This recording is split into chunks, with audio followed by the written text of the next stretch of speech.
Welcome to episode 342 of School Librarians United. I am your host, Amy Herman. This podcast is dedicated to the issues and challenges school librarians face every day. As a school librarian in my 19th year, I knew I wanted a podcast which addressed the nuts and bolts of running a successful library program. I don't claim to have the answers, but I hope that this is a platform to share resources and exchange ideas. Now is a perfect time to mention that all the ideas and opinions expressed in this podcast by myself, my interview guests, and listeners who reach out to the podcast are our own and do not reflect those of our school districts. When incorporating research, I always make sure to cite my sources. So whether you are a novice or a veteran school librarian, this podcast has something for you. I welcome you and all listeners to reach out with your feedback and episode suggestions. You can reach me on Facebook, on X, formerly known as Twitter. My handle is at LMS_United. On Threads and Instagram, you can find me at School Librarians United and on Blue Sky at SLU Podcast, or the email address schoollibrariansunited@gmail.com. If you include your mailing address, I'll be sure to send you a podcast sticker. This week, the American Association of School Librarians National Conference took place in St. Louis, Missouri. More than 2,000 school librarians converged on the convention center to share, inspire, learn, and lead. If you've never attended this conference, think of your state conference on steroids. The conference felt like Willy Wonka opened the door to his factory, and we find ourselves surrounded in a space and time entirely dedicated to celebrating school librarians and the important work we do. Everything is bigger. The exhibit hall, the general sessions, and the phenomenal speakers who presented, like Jason Reynolds and Michael Threets. The concurrent sessions had 20 plus different offerings to choose from during each time slot. I am a huge fan of the Idea Lab and the poster sessions. Our national conference is an opportunity to meet fellow school librarians, many of you whom you've only ever crossed paths on social media, as well as old friends and colleagues.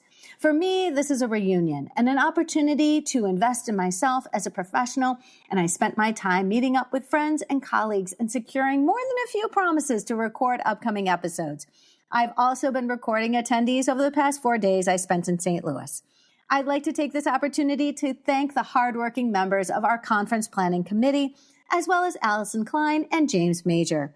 Special shout out to Dr. Steve Tatro, host of the School Librarian Learning Network podcast and my co-presenter in our Idea Lab session. Shout out to all the wonderful friends, both brand new and those I've come to consider my family. My life is better because of you and everyone in this vitally important vocation we all share. This episode is recorded in the St. Louis Convention Center, assembled and edited in my hotel room, in the airport terminal, and at 30,000 feet as I flew back home to Metro Detroit. And now for today's episode, AASL25, and my conversation with the school librarians attending our national conference this past week in St. Louis.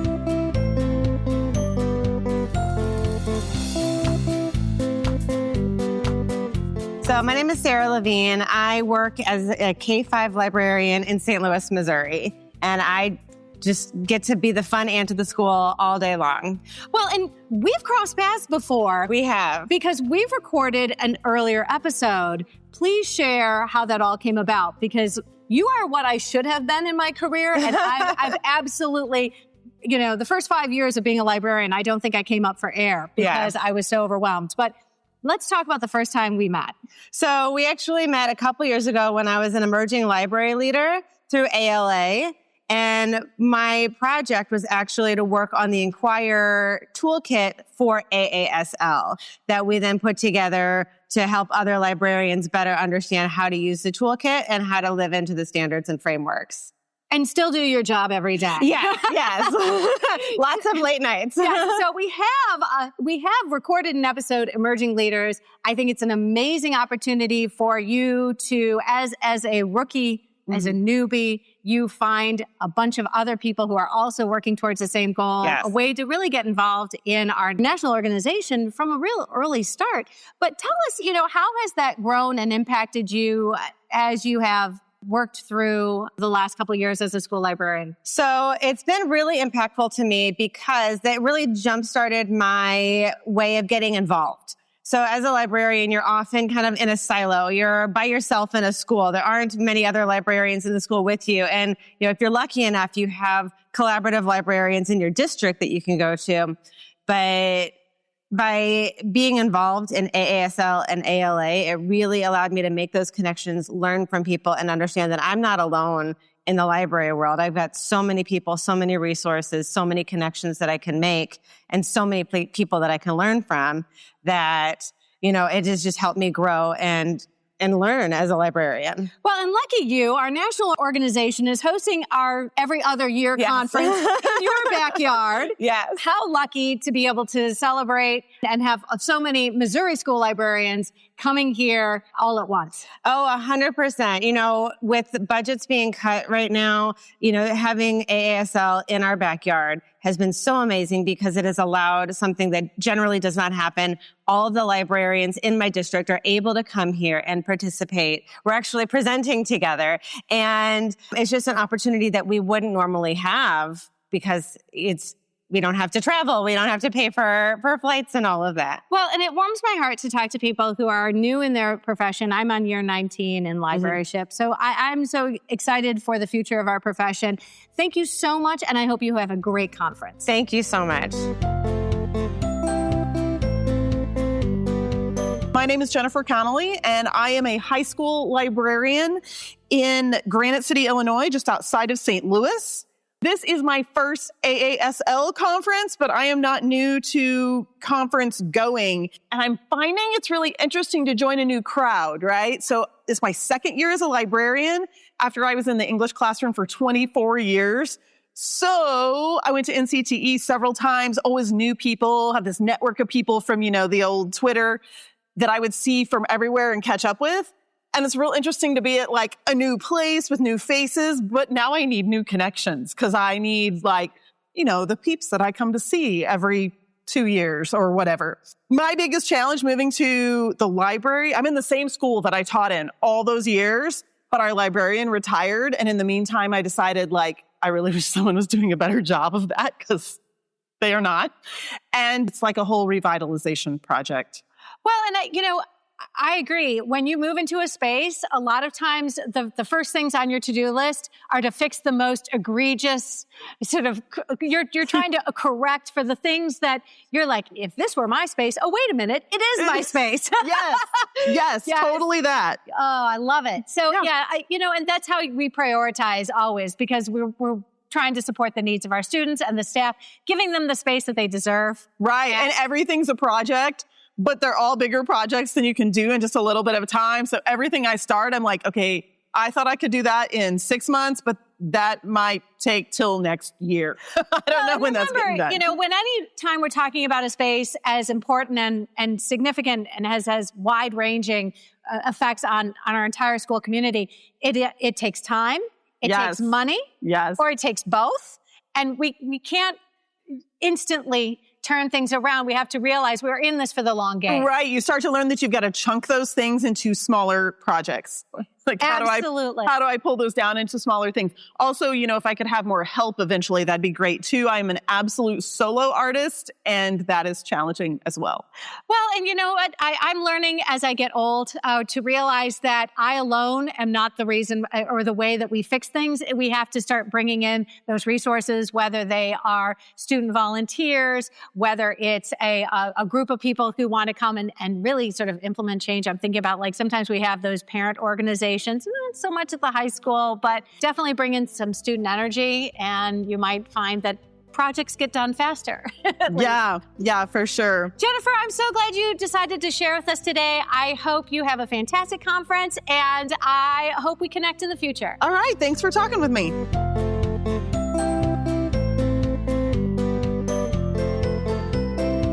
My name is Lisa Markham. I am in Plainfield at Plainfield Central High School in Illinois. We are the original Plainfield High School, but there are 3 other high schools in the district.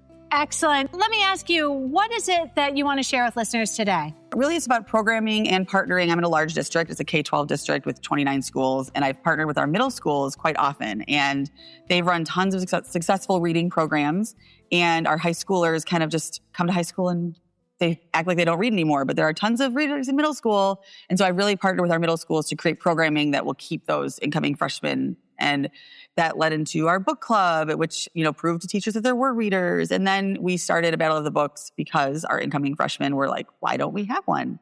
I said, well, let's make one. And then we did. And it's been awesome. And so partnering with those lower levels and then creating reading programming at the high school has been awesome. Well, and I think when we're classroom teachers, they call that vertical planning. Right, exactly. That's the librarian's equivalent of vertical planning. Exactly. And We just had to force it, We want to continue the success that has already been built by our counterparts in the middle school and keep that momentum going with Battle of the Books. Listen, would you come back to the show and talk about Battle of the Books at the high school level? I would love to. It's like my favorite thing to talk about. So I'm not going to keep you another minute. Lisa, Good. You are wonderful. Thank you You're for sharing. Wonderful. Thank you. And I look forward to us connecting, preferably over some wine, and we can record. Thank you so much. I would love it. Thank you.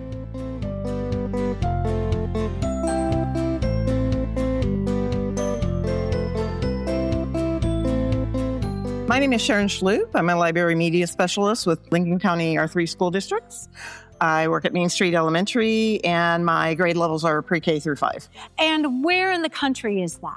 That is in Missouri. Excellent. I guess Missouri is well represented as we are here in St. Louis. So what is it you want to share with listeners today? One EdTech tool that I use that is absolutely amazing and keeps every student on task is called CurryPod. And it is an interactive slideshow. You can make it a poll question. You can ask them to draw something. You can ask them to do an open question. The kids get to vote on what they have submitted, which is their favorite part. And my kids, when they hear the music, their first response is, "Oh, we're playing that game. Hurry up, get in." It just keeps everybody on track, and it allows me to have some summative evaluation of who knows what. Wow. So let me ask you, it sounds like you're a one-to-one district? Yes. And your students bring their devices with them to the library? Yes.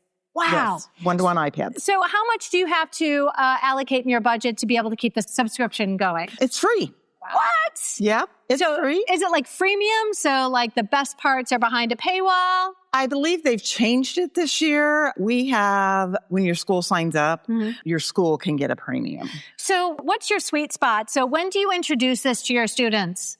I introduced this to my students probably the second week of school. And how old do you start with? I start with first grade up. So your first graders are bringing their Chromebooks to the library. iPads, yes. Oh, iPads. There we go. Oh, that's fantastic. Yes. I love it. So I imagine that this is something that your older kids at some point get really good at because they've been doing this since they were in first grade. Yes. And you obviously escalate the kinds of things that you do with your fifth graders? I do. And it teaches them tools that they can then transform over into, the Microsoft suite or the Apple suite or Google suite, because now they know all the drawing tools. They know where the text box symbol is. They know how to bold, how to highlight, how to do all of that kind of thing. And they're just learning it, thinking it's a game. I love it. Thank you so much for sharing. I appreciate it, and have a great conference. Thank you.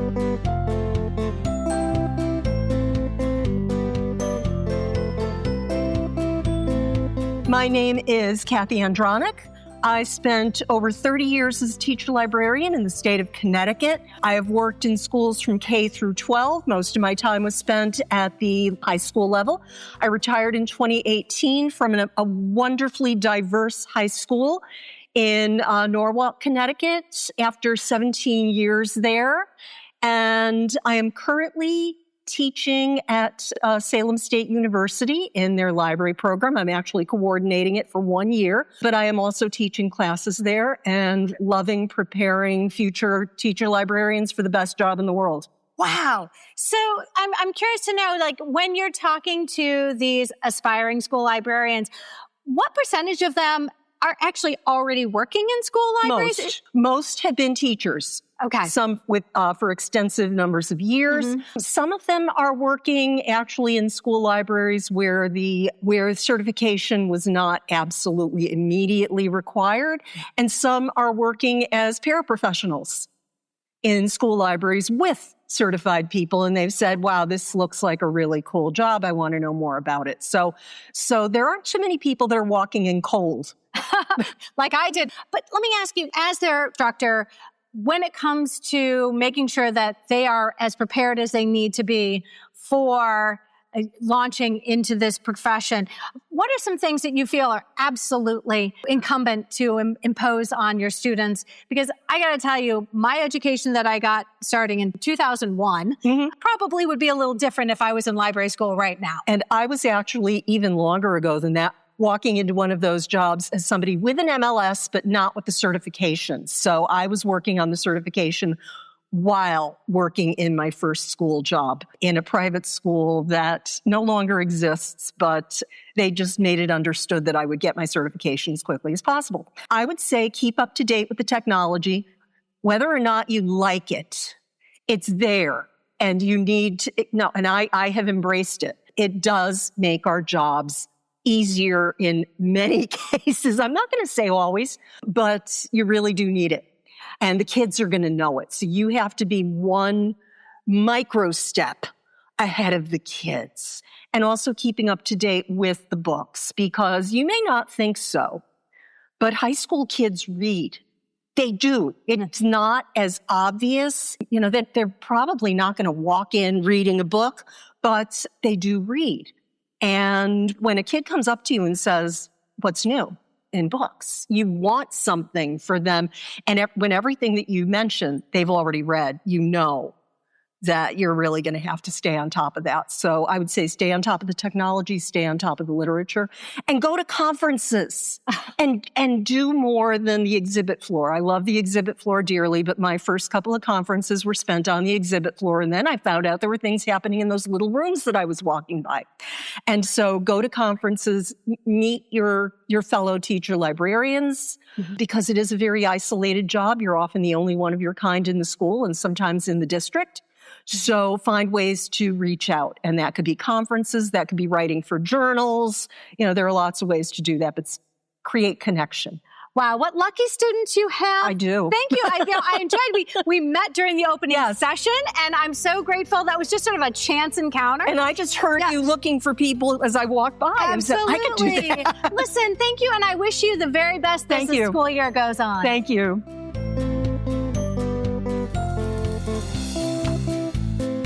Keely Nudo, would you introduce yourself? Tell everybody where you are in the country and what do you teach, because I am so excited to learn from you again today. As you said, Keely Nudo. I am from Scappoose, Oregon. It's that little state in between Washington and California. I am the district librarian, but I'm the teacher librarian for pre-K through grade 6. So I teach about 1,000 students in 3 different buildings each week, and then also have the entire responsibility of all the other libraries as well. Well, and we've already recorded an episode, and for people who have not tuned into your first episode, would you just give us an overview? What did you share with everybody then? We talked about money. We talked about grant writing and bringing in those funds that we just don't get supplied by our districts. And I'm happy to report this last year, through grant writing, $44,000 for my school district in 1 year. Well, and friends, I'm going to be sure to put a link in the show notes so you can listen to that conversation in full, because your track record was successful, 2 years ago, and you keep on going. But today I want to talk about something you recently received, a lovely acknowledgement for all the things that you do. Please share, because I'd like to know what your secret to your success is. Well, 2025 Oregon Association of School Librarians Elementary Teacher Librarian of the Year. I know, it's pretty exciting. I'm so proud and so honored to have that recognition. I've only been in the library for 3 years, so I guess we're a mover and a shaker in Scappoose, and I'm super proud of all the things that we've accomplished. We have completely flipped our libraries from a situation where kids cried when they had to go to library to truly a hub in every single one of our buildings. I mean, the library is lively, it's engaging, it is safe, it's the spot, and all of a sudden everybody wants to be there. Our circulation in all of our libraries has increased by more than 50% in this time frame. And that's the reason why I have to write those grants and get that money, because kids want books. And so it's been pretty amazing. It's been a great ride.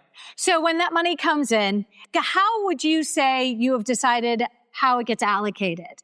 If it hasn't already been earmarked for other things, what is it that drives the prioritization?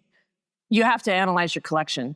find the gaps and find the holes. I mean, because realistically, we're there to support the curriculum. And if you have a new curriculum adoption or whatever, you find gaps really quickly as things change. So you have to analyze your collection first and foremost. But also, I ask the kids, what do you want to read? Like, what do we need in the library? What am I missing?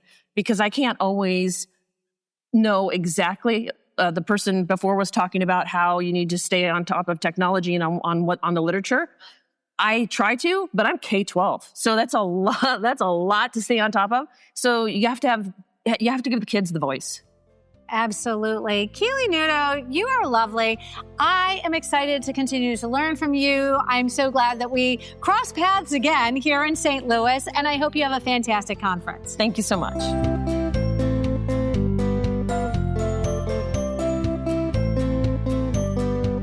Hi, my name is Emily Palmer. I am in Kansas City, Kansas. I teach elementary. So I have to ask you, how long have you been a school librarian? This is only my second year. I was a classroom teacher the past 6 years, and then I made the switch last year. Fantastic. So I'm curious because you're very new to the profession and you're already hitting a national conference in the second year that you're here. What are some things that you are excited to do because this is the first national conference you've ever attended? Well, all of these vendors are answering a lot of questions that I had last year that I never really got to get answered. Like a lot of the publishers have been explaining to me how things work, and all the ordering and collection development has been amazing help because things get so crazy as soon as the school year starts. So it was nice to kind of just talk with them and learn how things work behind the scenes. Well, and the expo's only been open for a few minutes, and you were walking down the hall with an armful of books I'm guessing you got for free. Yes. And so let's go ahead and talk about the expo a little bit because it can be a little overwhelming. Yes, it was definitely overwhelming, especially the line that was going out down the hallway this morning. But Lindsay Curry is one of my absolute favorite authors, so I jumped in line to get her signature with her new book first thing. And a lot of people had the same idea, but luckily I got a book. Well, and I imagine that for some students, reading a signed copy is really exciting. Yeah, I'm doing a book club right now with one of her other books. So the kids will be super excited to see that she actually signed one. So I had her make it out to my school and they'll be really happy. I'm so excited we had a chance to talk. Emily, I wish you the very best. You are at the very beginning of this amazing profession and you're already here. I imagine there are great things in your future. Thank you so much. Thank you.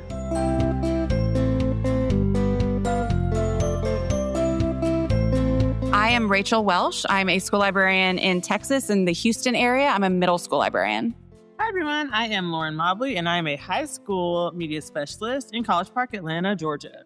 Well, and friends, you might recognize the name because Lauren's been on my show and is also a podcaster herself. Would you just give a quick shout out? Oh, yeah. So my podcast is Library Unlocked, where we like to hold it down. And I interview different school librarians and authors, all things school library all the time, or at least until I feel like it. Excellent, excellent. So what is it you want to share with listeners today? Oh, today we're going to do a little chat about how you can implement a school podcast, get your students excited about podcasting. And if you're nervous, just jump right in. Exactly. I have done student podcasting for research, for classes, also for fun. They love to express their interests. It's very easy. You can do it without a big budget. I have my students just using their student laptops, and it works really well. We use Canva for education. Adobe Podcast has a beta. They can do everything very easily, very cheap.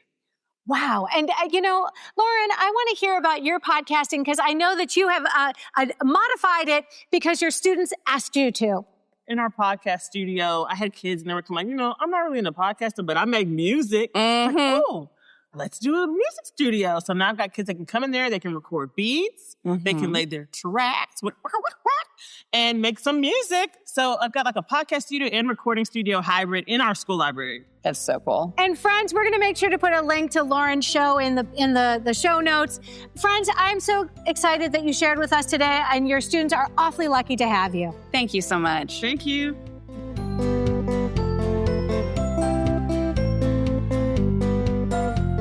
I am Hannah Bird Little, and I am from Bell Buckle, Tennessee, which is an incredibly rural area of Tennessee, 60 miles south of Nashville. I can see 2 silos from my library. So that tells you how rural I am. And tell me a little bit about your everyday. So I'm a boarding school librarian. Yes.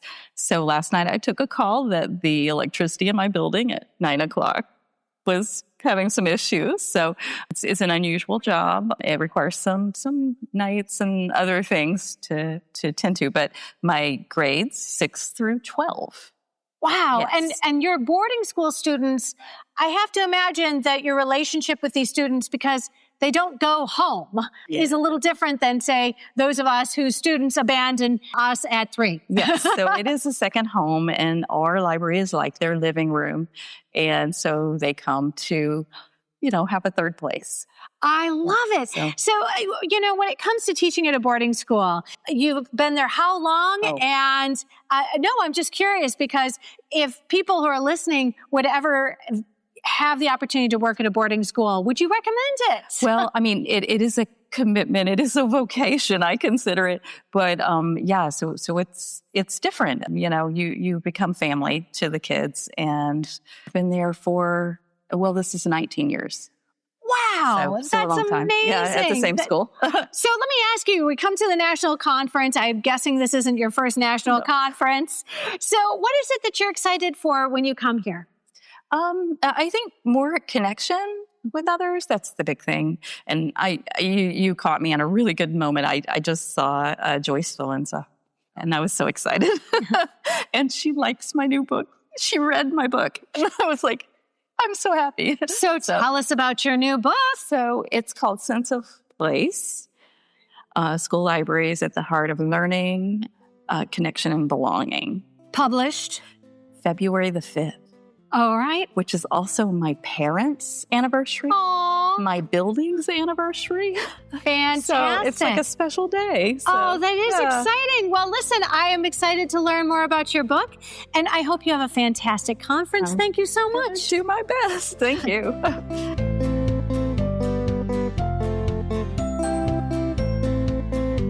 I am Sara Klein. I am a pre-K to 5 librarian in Kansas City, Missouri. I work with a very diverse school, and we have a lot of behavior challenges in the library. So we're kind of a unique space that is much different than a classroom. Well, and it is the biggest classroom. Absolutely. And sometimes my littles, they treated it like gym with bookshelves. It was gym with heavy furniture. Absolutely, they do. So what is it? How do you incorporate? You provide that consistency of expectation, but in a space with its own unique challenges. So with my littles, we start every lesson with our expectation song.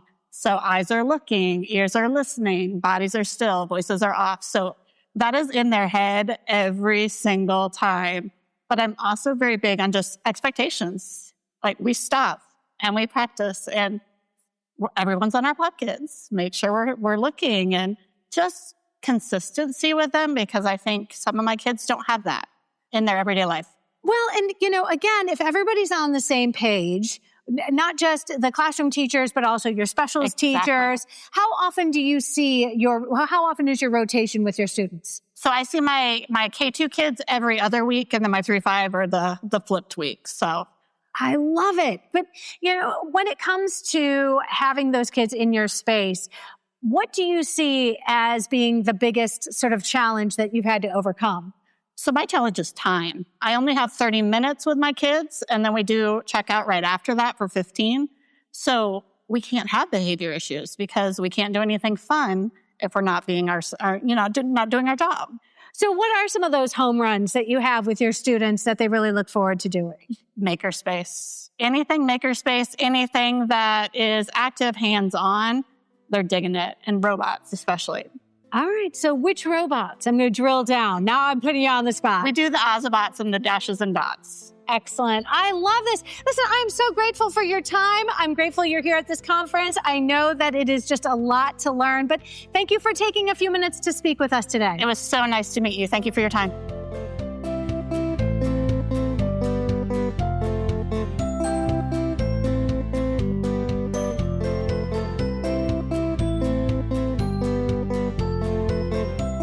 My name is Julia Faring. I'm at Benton Elementary in Neosho, Missouri. Bottom corner of Missouri. I'm like 5 minutes from 4 different states. Wow. Wow. All right. So tell me, what is it you'd like to share with listeners today? Today, I wanted to focus on my pre-K and kindergarten curriculum. We've had an outdoor classroom the last couple of years, and so I just wanted to get some other ideas of things that I can use. We used it a lot for summer school, and it was so neat to see, like we saw the different parts of a caterpillar. I've done it in the classroom, but I never saw it in nature itself. And it was just so neat to see how different flowers would be open in the morning, but 2 hours later, I'd come back and the flowers would be closed. And it was neat, the things that kids could see while we were out in those gardens. So outdoor classroom. And as the librarian, you can use that. So the outdoor classroom is also accessible to other teachers in your school. It is, but we just started small with tubs. And so the counselor helped me get the tubs set up with dirt and things. And then we just, every hour with library, we would go out, and then teachers would go out as well to see the different things that we were growing. I love that. So I'm curious to know, how has that impacted, say, your collection or the kinds of things that you're doing when you're inside and not out in your garden? So we also had a display closet that the kids can see as they're walking by. And so we had incubated eggs as well. So then when they grew up, they could see what kind of eggs really came from those. We had possums in the library. We had a snake that was 8 foot long. It was just his skin.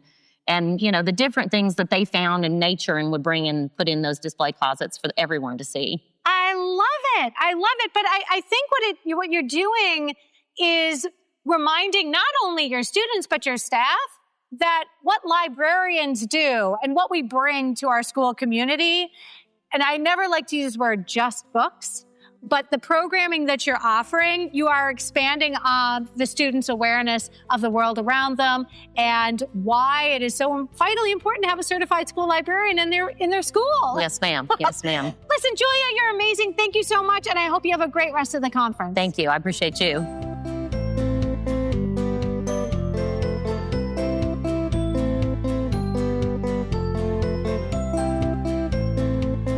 My name is Amy Soma. I am from Omaha, Nebraska, and I am the district library supervisor for Omaha. Fantastic. Let me ask you, what is it you'd like to share with listeners today? I would like to share with listeners my advice to a first-year librarian. And I have lots of little nuggets that I give first-year librarians, but the first thing I always tell them is it's the best job in the whole school district, and the first year is hard. So don't judge your experience on the first year. Give it 2 or 3 years before you decide to jump ship, because if you give it 2 or 3 years, you'll never jump ship. It's the best job there is.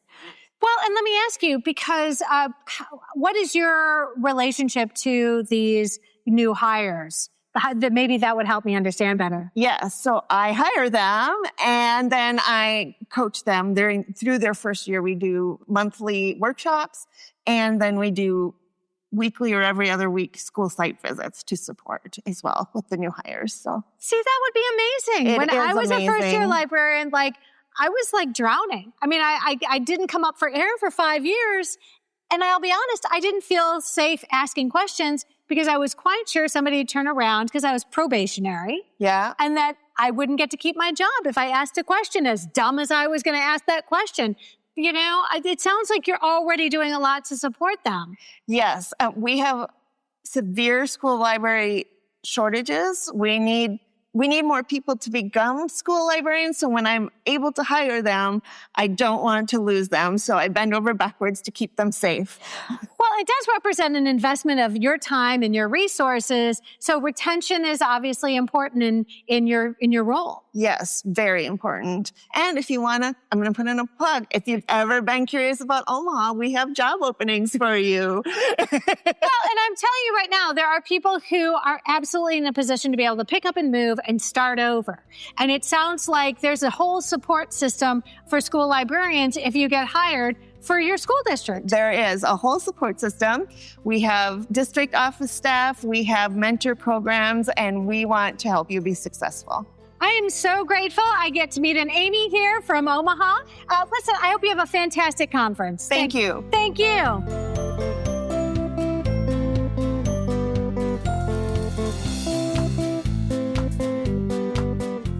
Okay, my name is Colleen Nealand, and I work for Omaha Public Schools in Omaha, Nebraska, and I am the Library Services Project Coordinator. Okay, I've never met a Library Services Project Coordinator, so I'm dying to know. Please spell that out for me a little bit more, because I've been a librarian now for 19 years. I don't know what you do. I do a little bit of everything, but my primary job is to work with our ILS and make sure that MARC records are uploaded correctly. If there aren't MARC records, I help create those. I do catalog cleanup, all the things associated with our, ILS system. Which means that if I have duplicates or copies without, I've got records without copies, you'd come in and clean all that stuff up? Yep, that's my job. Because I'll tell you what, you would be appalled by my, catalog right now, but I am too busy as a solo librarian, and my assistant is just a retired math teacher. Is not going to be able to help me clean up my catalog, but you could come in and work your magic. That would be amazing. I get many, many emails a day asking for me to help with different things. This barcode doesn't match this ISBN. Can you help clean this up? Yeah. Well, and let's be fair that for all of the resources that we have, if our catalog, it doesn't accurately reflect what we have, all of a sudden you're going to create bigger headaches for everybody doing the job that we do. Yeah, we had 368 Dogman records in the wrong record that I had to clean up when I was on the job for about a week. Wow. And forgive me, but that also frees up your staff to be able to focus on the things that are they're forward facing. They're the ones with the patrons. They're the ones doing the jobs with the students. So you can take on the kind of minutia that would, make our catalog really messy otherwise. Yeah, absolutely. Yep. Oh, I love it. I need you in my life. Do you TaskRabbit? Do you can I hire you to maybe start a consulting? Exactly. You could be a consultant. You think I'm kidding. Friend, I think we've come up with a third career for you. If this isn't your second career, maybe this is, you know what? But absolutely, you could be a consultant and you can teach people how to clean up their MARC records. Oh my gosh, listen, I'm so glad you're here. I have to ask you, when you look at the different offerings of the sessions, what kinds of things appeal to you? Because as somebody who does what you do, what are sessions that you find really helpful when you come to a national conference like that? Well, that's not the only thing I do. So I also help with our curriculum. I go in and help coach. I do all of those things as well. So I'm looking at sessions. Our school is looking at science of reading. So my next session deals with the science of reading. Our district is doing science of reading. So that's something that's applicable for all of us. And I'm trying to hit sessions, for our EL learners and for everything K-12. So excellent. Well, listen, I hope you have a fantastic conference. Thank you so much for taking time out of your busy day. Absolutely.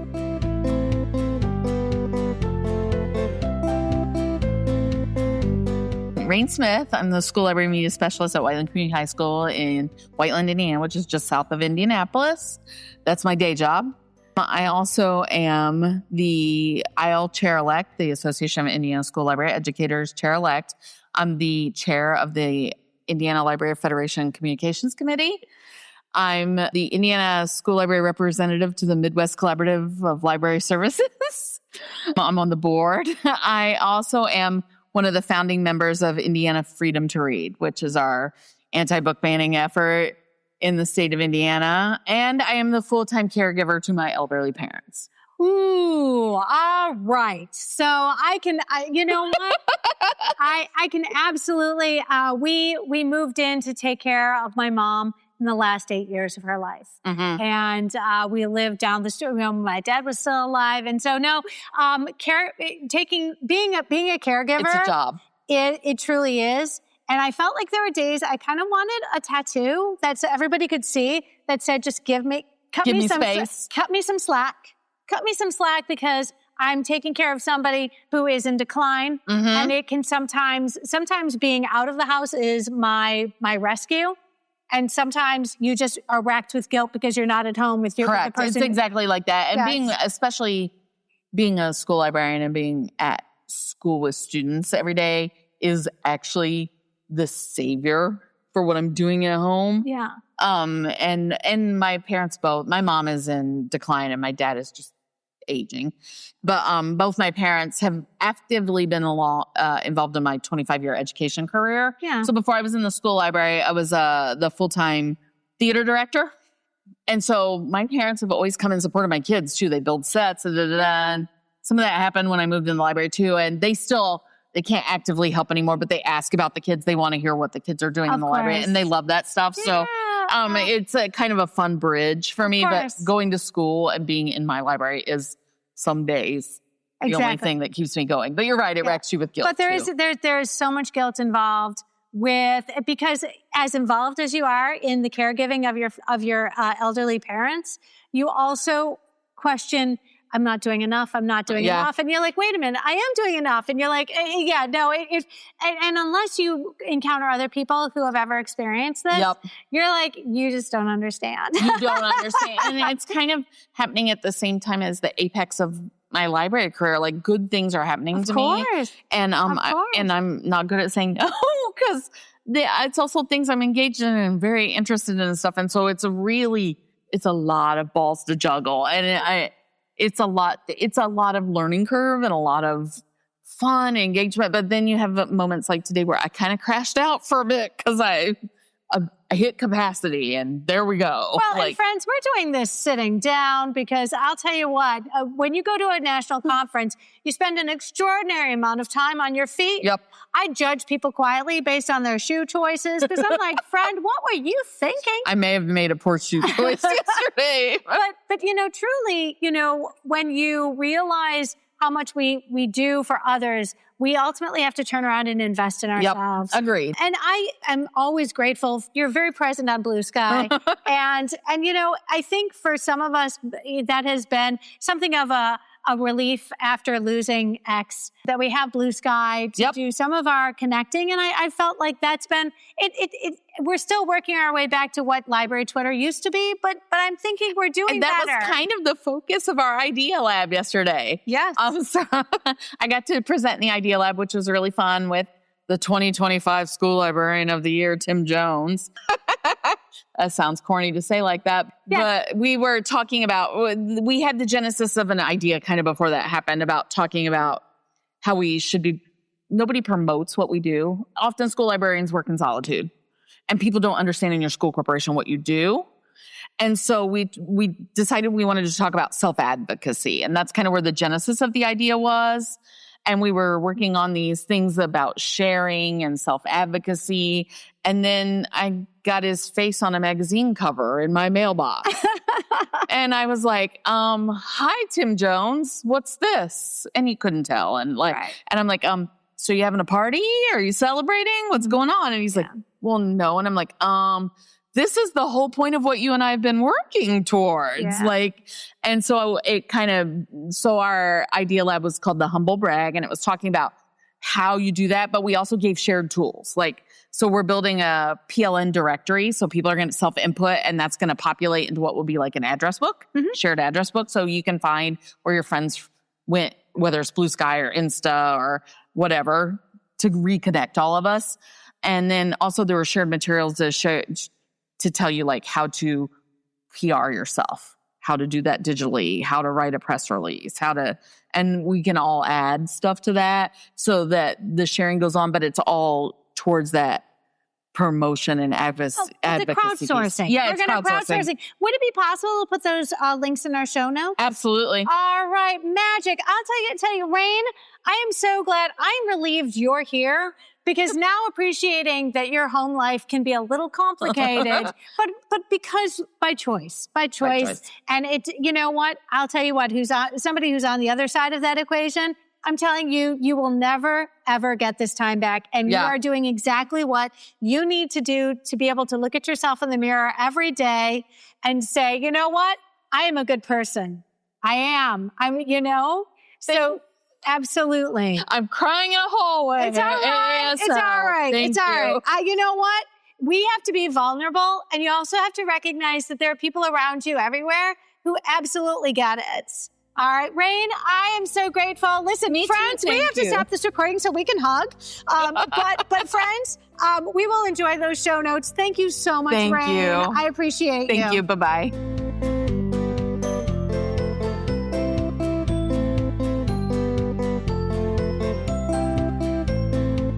I'm Sara DiMaria. I am a high school librarian in Pennsylvania, located in Lancaster County.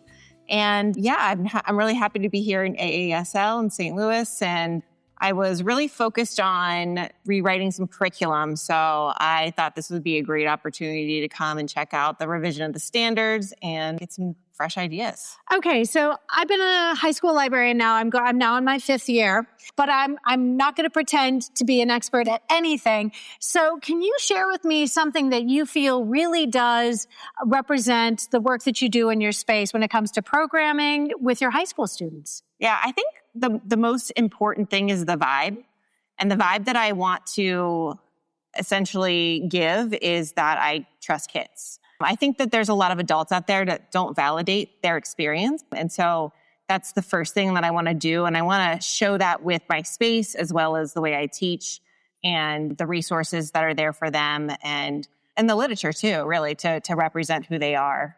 Wow. So let me ask, it sounds like you would hope to empower your students, but if I walked into your library right now, how would that manifest? How would I see that in the space that you've created? So I think it's best manifested when we are working on research, honestly, because the way we've structured our research is to capture their best ideas, find solutions that they think are really important problems right now in society, and empower them to be the future leaders. Because I always tell them that I'm cooked, I'm done, this is where I'm going, but you have a whole life in front of you. What are you curious about? What do you want to seek answers to fix in this next round of leadership? And again, just give them the tools to do that and take it further than the Googling and GPCing. Something I hear again and again from librarians, especially who are working on a flexible schedule. How do you get those teachers to collaborate with you? Because you obviously have got fans, people who call upon your expertise, but then there are some folks who you're like, I'm sorry, I'm a little offended. You've never decided to seek me out. And we have to be sometimes proactive and insert ourselves into their curriculum, whether it's resources that we share or opportunities to support them, maybe giving them help they didn't even know they needed. What kinds of recommendations do you have when it comes to trying to bring in those teachers who perhaps don't automatically seek you out as a resource? Well, I go seek them out and I sit in their meetings and I listen to their curriculum writing. And while they're working on curriculum, I'm pulling up resources and then I'll say, hey, is this something that could be helpful? Anytime you can take something off of their plate, I feel like they are very eager for that. But, even it's something as simple as providing magazines and creating collections of magazines, digital magazines, and saying, hey, I made this for your class. So first, seeking to understand what they're doing in the classroom is really important. And then kind of like behind the scenes, creating things for them. And then just sort of with a bow, here you go. You're welcome. Quietly saying, you're welcome. Right. That's wonderful. Listen, I'm so grateful, Sara. You're fantastic. And I hope our paths cross again in the future. Absolutely. Thanks. My name is Eric Bodwell. I work in Naperville, Illinois. I'm a high school librarian. I've been doing it for about 25 years. So, wow. Yeah. All right. That's fantastic. So let me ask you, what is it that convinced you that coming to our national conference is time well spent, money well spent, and this is how you want to be spending your day today? Well, I love going to our state conferences and to other types of conferences, but I think what I've noticed here is just the kind of diversity of voices about different topics and things, like just hearing somebody from, say, Tennessee or Oregon and just kind of hearing how things are the same, and also maybe some of the things are just so different you would have never thought about them. It just really kind of opened up a lot of things that I wouldn't get to see, and to hear somebody like Jason Reynolds speak, I wouldn't probably see that locally. So. No, 100%. So no, I'm curious to know, what is it that you'd like to share with listeners today?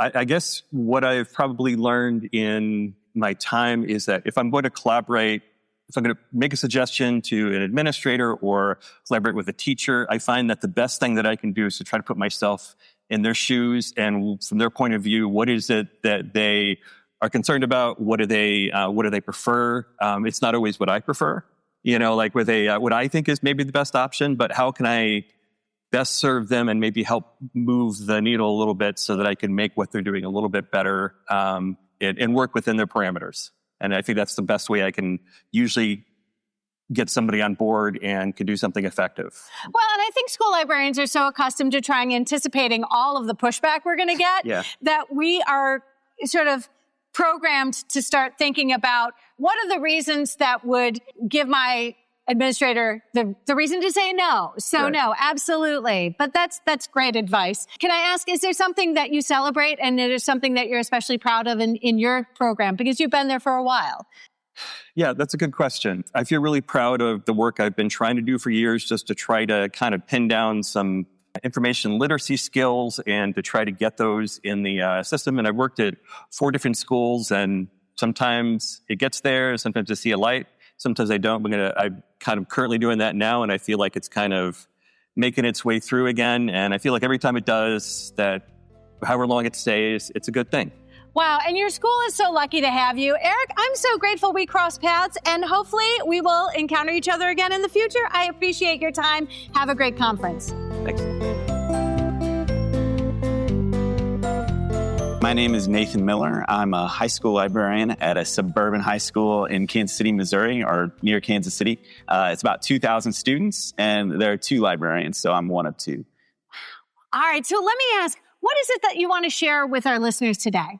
Library assistants. So like in many schools, we have hourly library assistants. We also have a full-time clerk. So we have lots of help. We have great resources and great support, but also we have to figure out what to do with the library assistants sometime because we don't always have enough books to take the whole hour. So we've changed over the years. We do a lot of different things. We do some stuff with Canva, some stuff on Adobe Express. We do some stuff on Photoshop. But one of the things that we've added and that I'm proud of, and I just thought of it because Jason Reynolds mentioned Dr. Rudy and Sims Bishop's Mirrors, Windows, and Citing Glass Doors, is at the front, the first 4 weeks, they have a small reading assignment where they read and discuss the First Amendment, Library Bill of Rights from the ALA website. We read about Ranganathan's 5 Laws of Library Science in a short article. And then I have them read Mirrors, Windows, and Sliding Glass Doors by Dr. Rudy Sims Bishop and answer some questions about that so that they really feel like they're part of our library team, that it is a library science, something that they're learning about, and then something that they can apply beyond just being a library assistant.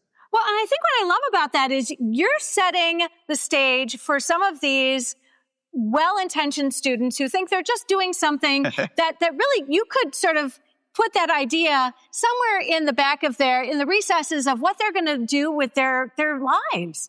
And this really could be career altering if you think about it. Yes, you always hope so. That students become library assistants because they love the library. Strangely, probably a third of our library assistants become library assistants because they love the library and love to read. And the other 2/3 are like, oh, that's an easy credit. So it kind of sets the tone for them. That's, oh, this is a real course. You are receiving credit. You do need to think about it. We are going to do some work. And then helps them think about their job in a different way. So I love this. And you treat them like the professionals they are when they rise to that occasion. Yes, yeah, we hope so. And, they still are going to have free time. They're still going to, I tell them, hey, you're still going to have time to do your math homework at the end of this. But those first 20 minutes when you arrive, we want you to focus on this I job. love it. Nathan, thank you so much. I hope you have a great rest of the conference. Thank you.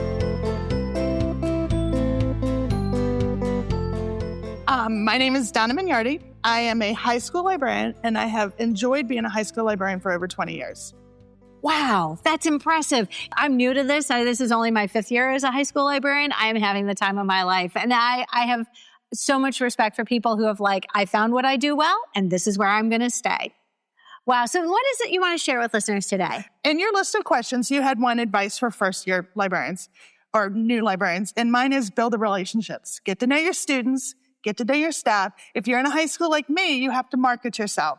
So you need to go to those staff meetings or the planning department meetings and find out what they're doing and show them how you can help.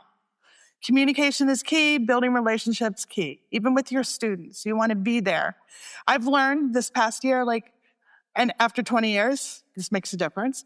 When a student comes in and you're doing 5,000 things and they need help, I drop everything. I get up, I walk around the table and say, how can I help you? And it totally changes the whole climate of everything. Yeah, one of the ones I greet my students is, what can I do for you today? And they look at me oddly, like, what? My phrase is, how can I help you? What can I do for you today? How can I help you? No, by the way, that's how I greet my teachers too. Yeah. And my paras and my superintendent and my principal. And everyone's like, what can I do? And when we impress that upon our students, that my job is to help not just the adults in this space, but also the students get across the finish line. Wow. So let me ask you, Donna, you've been coming to these conferences in the past, or is this your first national? I've been coming to them in the past. I'm on the conference committee this year for programming. I did author 2 years ago, which was the best job ever because I got to introduce Nick Stone on stage. So let me ask you, what would you recommend to school librarians who are tuning in who have never been a part of the conference planning committee? Oh, go, apply. Everybody can apply. There's been a couple people on the committee this year that this is their first conference. Wow. So it's not like a prerequisite that you have to attend. When you see that email come out because you're an AASL member, just apply. I love it. That's wonderful. And if it doesn't work, apply again.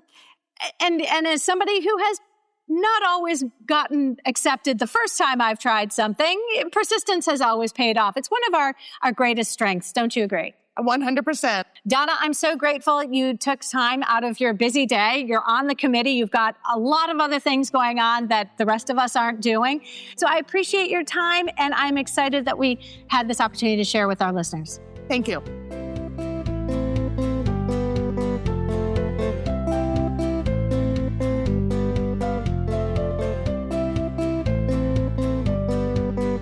My name is Kyle Colt. I am a middle school and high school librarian. I work at Missisquoi Valley Union Middle and High School, and I have a flexible schedule, so every day is different. I'm very, very fortunate in my school. My administrators are amazing.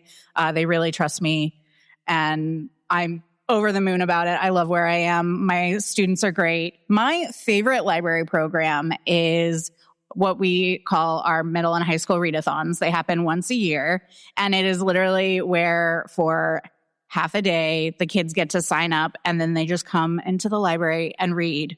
They're encouraged to wear comfy clothes. They bring in like plushies or stuffies. My counselors bring in their beanbag chairs, and we literally just sit and read. There's a local bakery that donates cookies that everybody in our area loves, and we get pizza from a local place. Our local bookstore, the Eloquent Page in St. Albans, donates gift certificates to all of the participants, and I have stacks and stacks of books that they get to choose from. So we do it's like a raffle, but everybody gets so many books, and they get journals and stuff, and we just hang out and we read, and it's the best thing. I have students who look forward to it, and I have teachers who look forward to it. They change out and go watch each other's classes so they can come read in the library. One time I was able to get the high school principal to come in and read with us, and he'd been there 5 minutes. Nobody even knew he was in there, and then his phone went off because there was an emergency somewhere in the school, and they were like, "When did you get here?"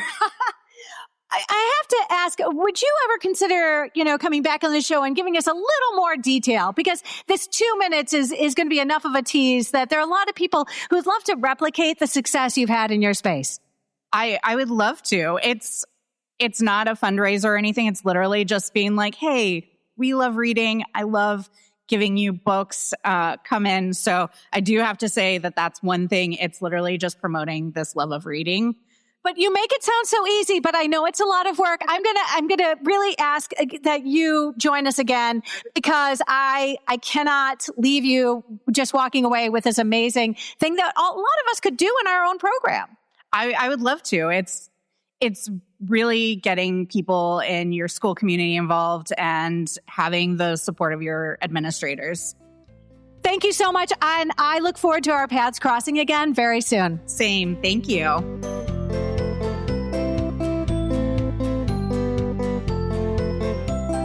I'm Carl Harvey, and I'm from Farmville, Virginia, and I teach at Longwood University, and I teach future school librarians, and I'm the current president of the Virginia Association of School Librarians. I have seen quite a few Virginia school librarians here. One group is here today, yes. We're very excited. There's at least 60 or 70 from Virginia, which is great. And then we're looking forward to seeing a whole bunch more at our state conference here in a couple weeks. That is so exciting. And I've had the wonderful opportunity to interview school librarians from Virginia. I know it's going to be a fantastic conference. Let me ask you, you're here, but in your head, you're also thinking about your state conference. What is it like taking time out of your busy schedule to learn and come to the national conference? So I've been coming since 2001 to the national conferences. So I've been at this a really long time. And it's like a reunion. This is where you come to see your friends. This is where you come to network. This is where you come to get your ideas. And while I get lots out of my state conference, I need that national fix too a little bit. So it's always been a dual thing. I think both are important and critical to the development of your professional life. And so coming to conference is just a no-brainer for me. Well, and there are approximately 2,000 of us here, which makes our state conferences sort of seem sort of quaint but I love the fact that you can still find so many amazing things to enjoy, especially at the national conference. Absolutely. I mean, the sessions, the exhibitors, talking to people just in the hallway of what they're doing in their school libraries, it's just the best. I can't wait to see you in a couple weeks, Carl. Have a fantastic rest of this conference, and I will see you very soon. We're looking forward to having you in Virginia.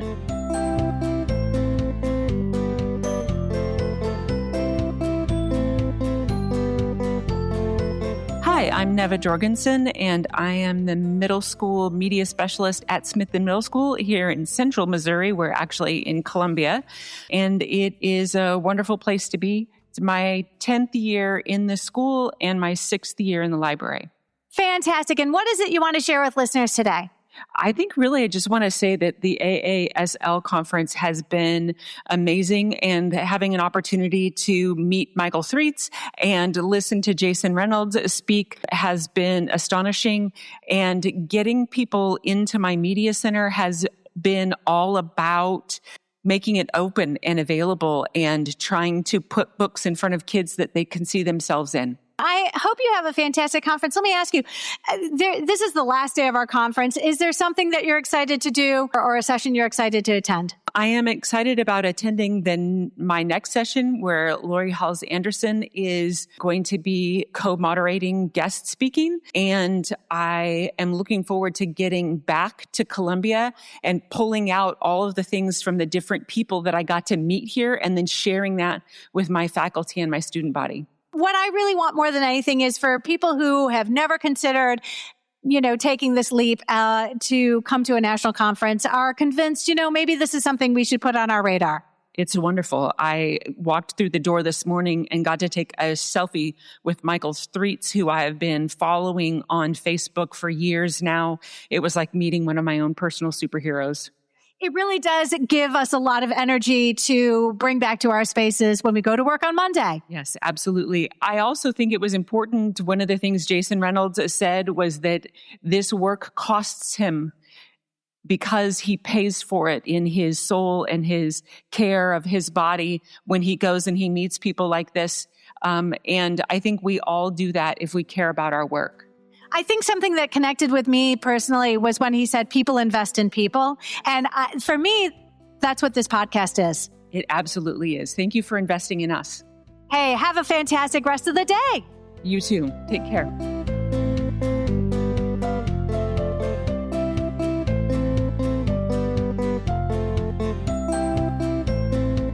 Friends, if you found this episode helpful, please share it out with your team, your PLN, and on social media. Be sure to follow on your favorite podcatcher so you'll never miss an episode.